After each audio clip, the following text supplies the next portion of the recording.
주 안에서 항상 기뻐하라. 빌립보서 4장 4절, 주 안에서 항상 기뻐하라. 내가 다시 말하노니 기뻐하라. 우리 참 2년 동안 지속되는 코로나 시대를 통과하면서 많은 분들이 기쁨을 잃어버리고 절망하고 낙심하는 그런 경우를 많이 보았습니다. 그리고 또 사실 어떻게 보면 큰 질환도 아닌 것 같은데 이런 것에 인해서 심리적인 압박을 당하고 또 집단적으로도 여러 가지 어려운 일들을 당하는 그런 경우들을 많이 볼 수가 있습니다. 그러나 우리 성경은 기뻐하라는 것입니다. 기뻐하라는 것이죠. 우리 신앙생활하면서 기쁨을 얻는다는 것처럼 좋은 것이 없는 것입니다. 우리가 기뻐해야 되는 이유는 우리가 기뻐하잖아요. 그러면 뼈가 단단해지는 겁니다.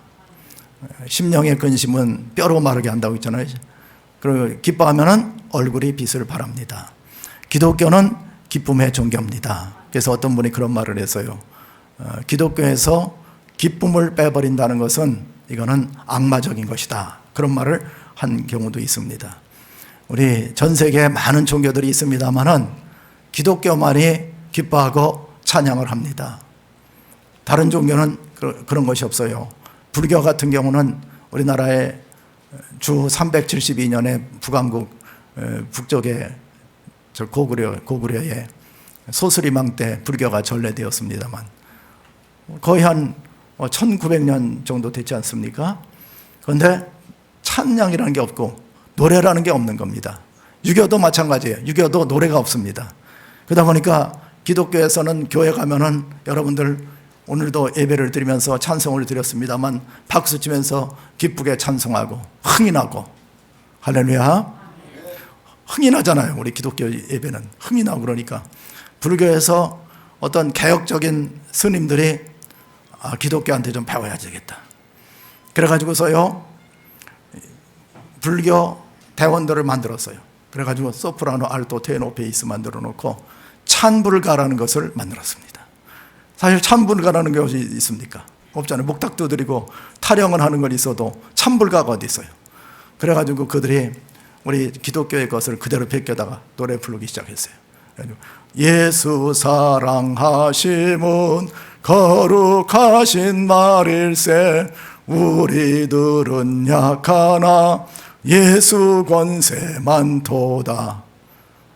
그러니까 이제 이분들이 찬불가를 하는데 부처 사랑하심은 거룩하신 말일세 우리들은 약하나 부처님은 강하다.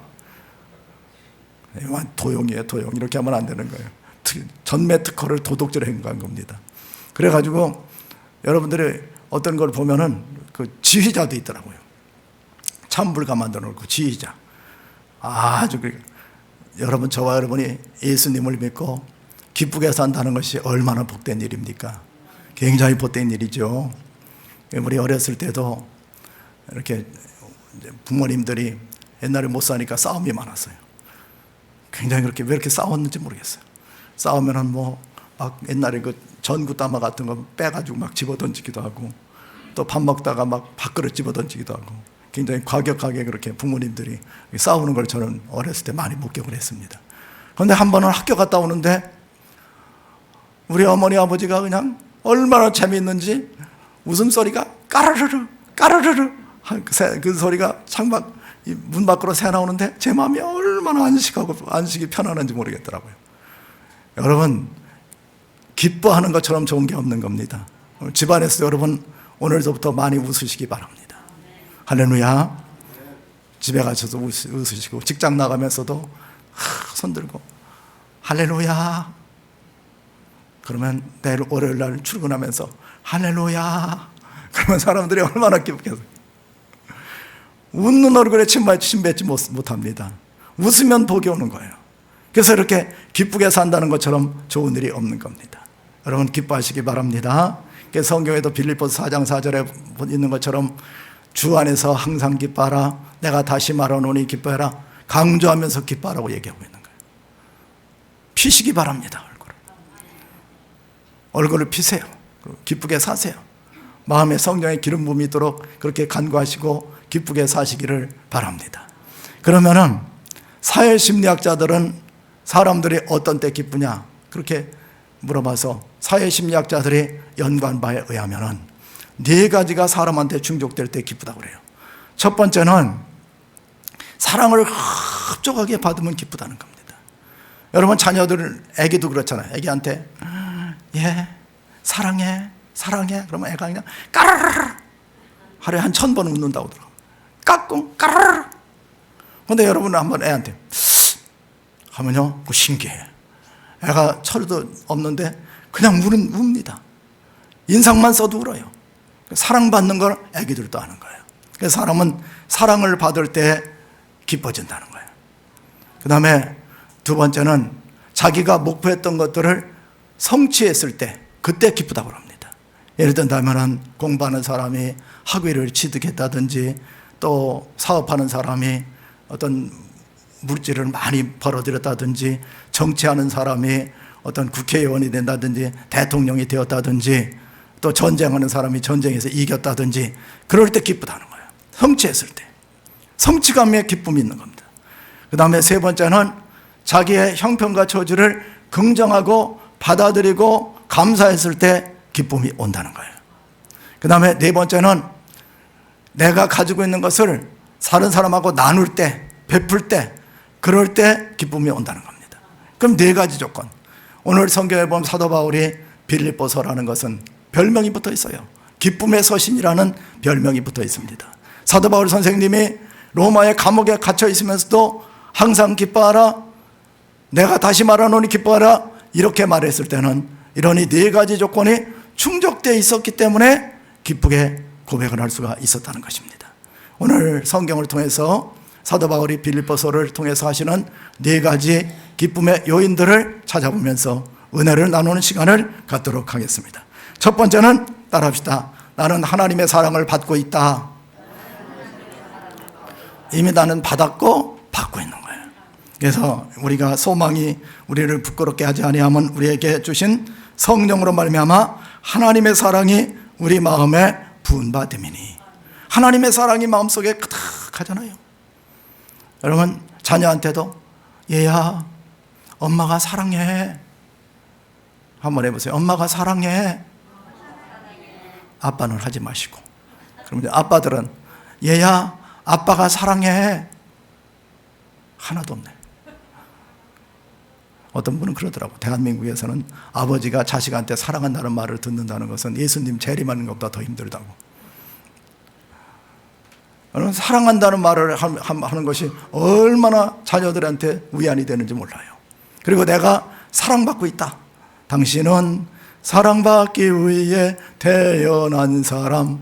나는 이 세상에 사랑을 받기 위해서 태어났고 지금도 사랑받고 있다.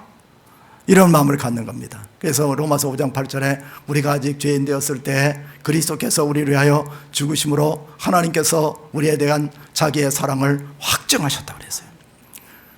나 같은 사람으로 해서 하나님께서 만세전에 나를 선택해서 보내주시고 예수 그리스도께서 십자가에 달려 죽으시면서 나의 죄를 청산하시고 나를 의롭다 하시기 위해서 부활하시고 나는 예수 그리스도를 영접해서 하나님 백성이 되어졌고 천국 백성이 되어졌다. 그런 마음 가지면요 기쁨이 없다는 것은 간첩입니다. 여러분 그런 마음을 한번 마음속에 품어보세요. 어떻게 기쁘지 않을 수가 있겠습니까? 환경적인 것 뛰어넘는 기쁨이 마음속에 오는 거예요. 그래서 하나님은 나를 사랑하고 있다. 여러분 전도할 때도 그렇잖아요. 하나님이 당신을 사랑하십니다. 이거 한마디가 전도의 메시지에 거의 많은 부분을 차지하는 겁니다. 그래서 우리는 항상 생각할 때 하나님 나를 사랑해 주심을 감사합니다. 나는 사랑받기 위해서 이 세상에 태어나고 지금도 사랑받고 있습니다. 뭐 부부 사이도 그렇잖아요. 딴 거 무슨 하는 것이 보다 제일 중요한 게 뭐예요? 제일 좋아하는 방법은 남편이 아내한테 사랑합니다 이렇게 고백하는 것만큼 그만큼 좋은 선물이 없다는 거예요. 그만큼 좋은 서비스가 없다는 거예요. 그래서 그렇게 아침마다 일어나면 여보 사랑해요. 한번 남편들만 한번 해보세요. 시작. 여보 사랑해요. 나만 하고 있네. 왜 김 집사는 안 해? 김성재 집사 시작. 이건 잠깐 어렵죠. 이게 어떤 분은 이걸 한번 하고 났더니 온몸에 알러지 반응이 일어나가지고 두드러기가 생겼다고 하더라고요. 그걸 통과해야 돼요. 그걸 통과하고 자꾸만 해봐야 돼. 그럼 이게 사랑의 언어는 이게 습관들이기 나름입니다. 습관이에요. 자꾸만 해봐야지. 그러면 그 상대방이 사랑받고 있구나. 그러면요, 돈을 조금 벌어줘도 괜찮아요. 돈이 중요한 게 아니에요. 사랑의 마음이 중요한 겁니다. 그래서 사도 바울은 빌립보서 안에서도 그렇고 사도 바울 서신서를 통해서도 항상 나는 사랑받고 있다. 지금도 사랑받고 있고 앞으로도 사랑받을 것이다. 그런 마음을 가지고 있기 때문에 마음의 기쁨이 있었던 걸 기억하시기 바랍니다. 두 번째는 무언가를 얻었다는 거예요. 최고의 선물을 받았다는 겁니다. 빌립보 3장 7절에 보면 이렇게 말씀하고 있어요. 무엇이든지 내게 유익하던 것을 내가 그리스도를 위하여 해로 여길 뿐더러 또한 모든 지식을 해로 여김은 내 주 예수 그리스도를 아는 지식이 내게 가장 고상하기 때문이라 내가 그를 위하여 모든 것을 잃어버리고 배설물로 여김은 그리스도를 얻었고 여러분, 사도 바울만큼 세상적으로 많이 얻은 사람 없었습니다. 이 사람은 로마의 시민권을 가지고 있었어요. 그리고 이 사람은 또 율법으로 완전한 자였는데 가말리엘 문화에서 최고의 학문을 연구한 사람이었습니다. 이 사람은 율법으로 흠이 없는 사람이었습니다. 내세울 것이 많았어요. 이 사람은요, 헬라어, 아람어, 히브리어, 언어에도 능통하고 인문학 박사급 되는 사람이었어요. 세상적으로는 부족한 것이 전혀 없는 사람이었습니다. 그런데 이러한 모든 것들이 뭐예요? 아무것도 아니에요. 배설물과 같다는 거예요. 배설물처럼 버렸다는 거예요. 여러분 혹시 서울, 수원, 인천 쪽에서 보통 저녁 식사 뷔페 얼마짜리가 전에 있는지 모르겠어요. 호텔 같은 데는 안 가봤으니까. 하룻밤 저녁에 20만 원짜리 뷔페를 한번 갔다고 생각해 보세요. 뷔페를 먹은 다음에 죄송합니다만 꼭 WC라고 써 있는 곳으로 가게 되잖아요. WC에 있는 쪽으로 가가지고서 다 WC에다가 반납한 다음에 그걸 물 내리기 전에 쳐다보면서 아깝다 하는 분 있습니까? 그런 분 없잖아요. 세상적인 건 아무것도 아니에요. 언젠간 다 떠내려갈 거예요. 세상 권력, 명예, 권세 다 떠내려가는 겁니다. 버림받은. 그런데 우리는 예수 그리스도를 아는 지식으로 가득하고 의로워졌어요.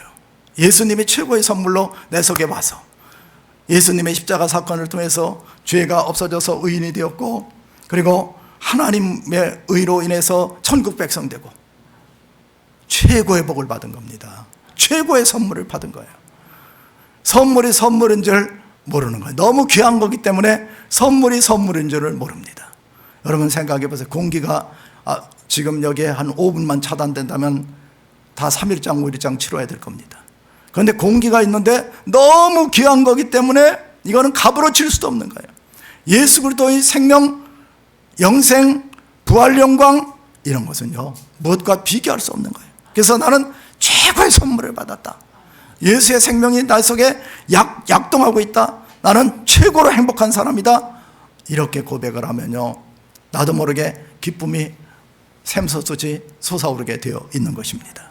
그래서 나는 무엇을 받았나? 많은 사람들이 귀한 예수 생명을 잃어버리기 때문에 다른 것으로 대체하려고 하는 마음이 있어서 갈급하고 답답하고 괴롭고 인상 쓰고 슬퍼하고 낙심하고 사는 경우가 많이 있는 겁니다. 여러분 무슨 일이 있었을 때 과연 내 안에 그리스도께서 계신가? 이걸 한번 확증 한번 해보세요. 내 안에 예수님이 계시지. 나는 천국 백성이지. 이런 마음으로 가득 난 최고의 선물을 받았지. 어떤 분 보니까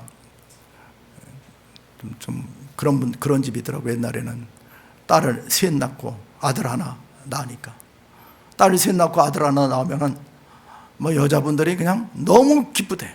난 모르겠어. 여자로 태어나지 않아가지고 근데 굉장히 기쁘대. 그래가지고 옆에 있는 분들이 이번에 뭐예요? 그랬더니 아들이야. 그랬더니 울면서 거짓말. 얼마나 기쁘면 그랬겠어요. 얼마나 기쁨의 대상이었겠어요. 딸 3명의 4번째 아들. 권사님 같으면 얼마나 마음이 기뻤겠습니까? 할렐루야. 얼마나. 그렇게 태어난 사람이 저예요. 우리 집안이 딸 3 낳고 제가 아들로 태어난 거예요. 4번째로. 우리 어머니가 엄청 막 이뻐했다고 하더라고. 좋아했다고 하더라고. 그렇게 이쁨을 받다 보니까 또 성도님들이 또 저를 사랑해 주셔가지고 제가 또 이렇게 목회도 할 수 있고 감사하죠. 여러분, 예수님이 내 안에 있다는 것처럼 기쁜 게 없는 겁니다. 예수님은요, 내 인생의 최고의 선물입니다. 내 이 선물을 받았다, 이런 마음을 가지면 기쁨이 샘솟듯이 솟아나오게 되는 걸 믿으시기 바랍니다. 그 다음에 3번째는 어떤 형편에도 만족한 삶을 살아야 되는 겁니다.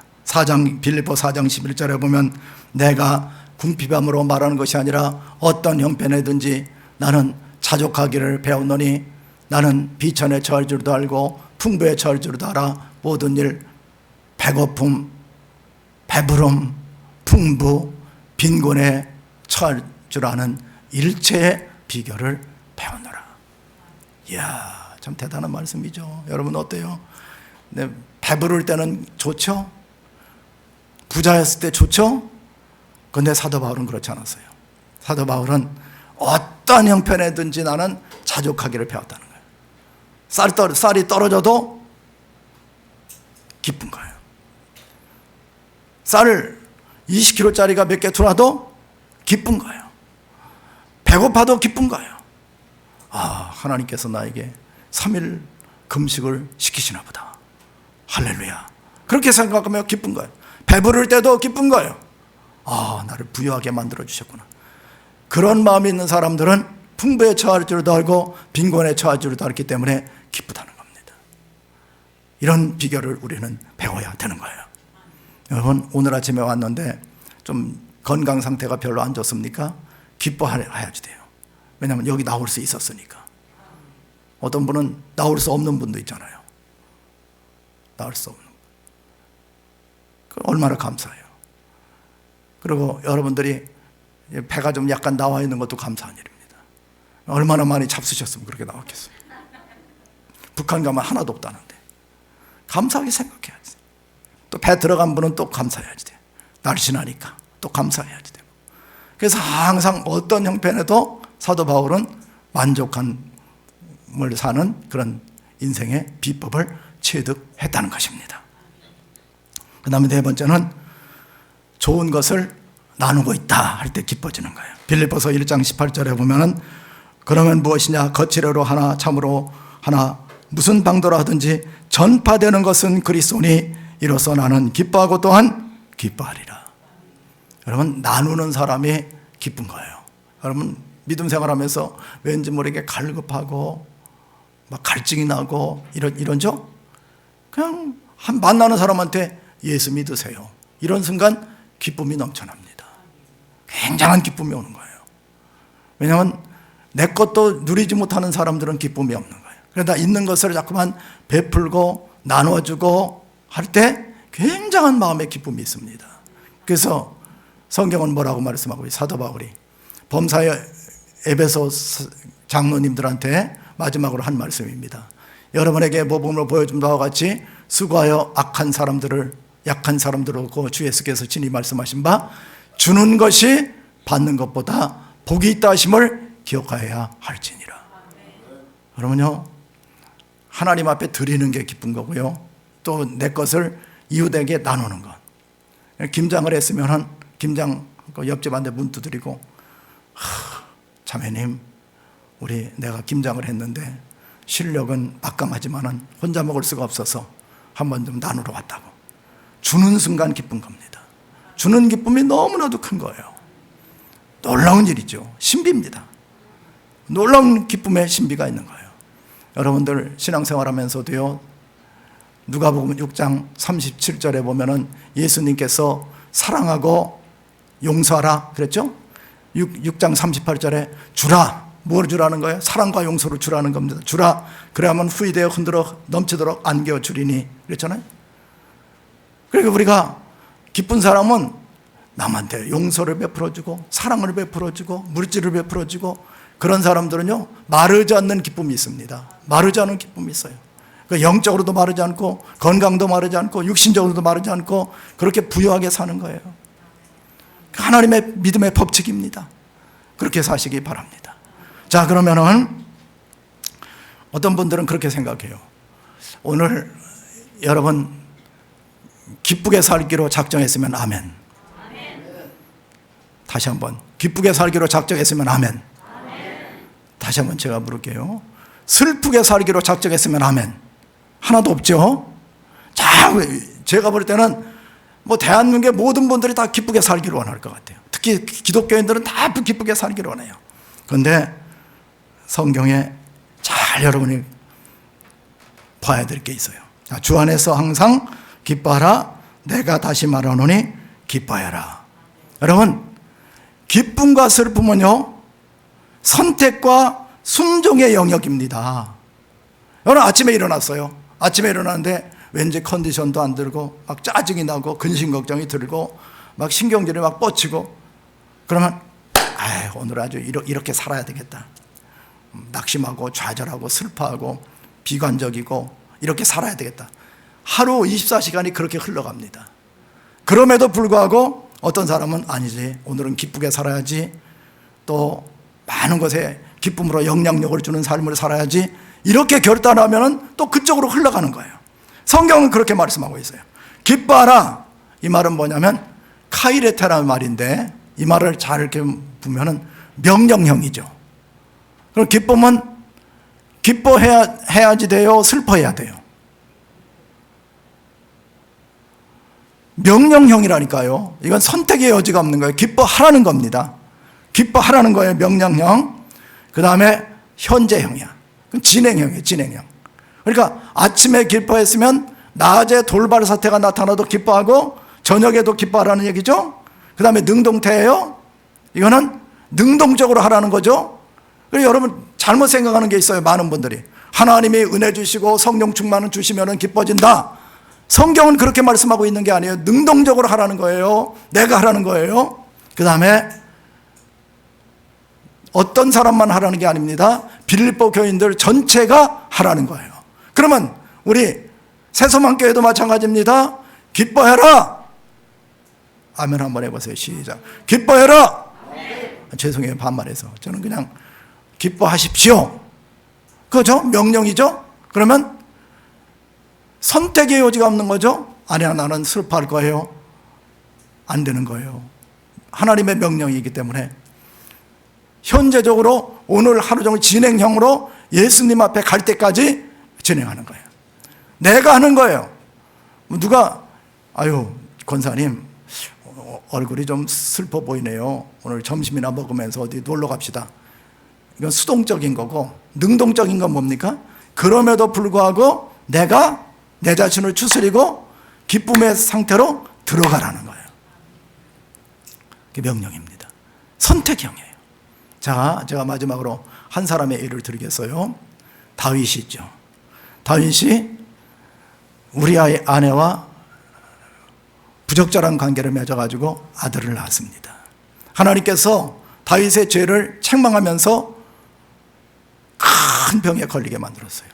다윗이 너무 안타까운 나머지 금식 기도를 했는데, 며칠 동안을 금식했냐면 7일 동안을 금식하면서 먹지도 마시지도 않고 찢어진 옷을 입고 재를 뒤집어 쓰고 이렇게 하고 있었습니다. 그런데 아들이 죽었어요. 그러면 다윗은 만사 끝났다, 그냥 포기하자. 성경은 그렇게 말씀하고 있잖아요. 자, 성경에 이렇게 말씀하고 있어요. 다윗이 아들이 죽었다는 말을 듣고는 땅에서 일어나서 몸을 씻고 기름을 바르고 의복을 갈아입고 경배하고 명령하여 음식을 그 앞에 차리게 하니라. 뭐예요? 기뻐했다는 거예요. 끝났다 이거예요. 상황 종료. 새로운 앞날이 열린다는 거예요. 그리고 신하들이 너무 신기해서 물어봤어요. 왕이요, 어떻게 아이가 왕자님이 돌아가셨는데 죽었는데 잡수시고 이게 어찌 된 일입니까? 그렇게 물어봤어요. 그랬더니 다윗이 이렇게 말했어요. 아이가 살았을 때는 내가 금식하고 운 것은 혹시 여호와께서 나를 불쌍히 여기사 아이를 살려주실지 누가 알까 생각함이거니와 지금은 그 아이가 죽었으니 내가 어찌 금식하랴. 내가 다시 돌아오게 할 수 없느니라. 돌아올 수 없는 영역의 것을 붙잡고 과거를 붙잡고 계속적으로 슬퍼하고 낙심하지 말라는 거예요.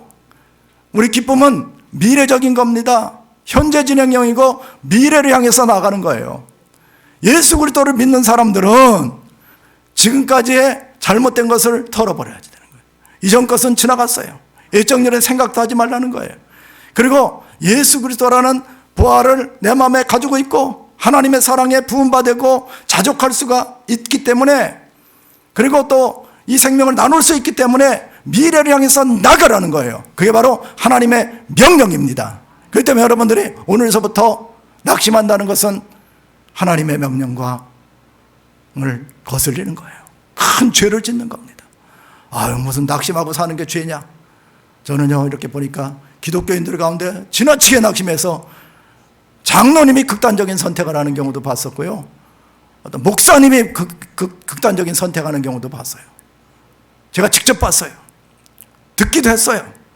교회 중직들 가운데 이 명령을 저버리고 세상 사람하고 똑같은 삶을 살다가 끝나고 지옥으로 떨어지는 그런 경우도 많이 봤습니다. 그렇기 때문에 저와 여러분은 항상 기뻐하라. 내가 다시 말하노니 기뻐하라. 이런 하나님의 명령을 현재적으로 준행하며 능동적으로 수행해나가면서 하늘나라의 은혜와 복을 받아 누리는 믿음의 삶을 사는 저와 여러분이 되시기를 바랍니다.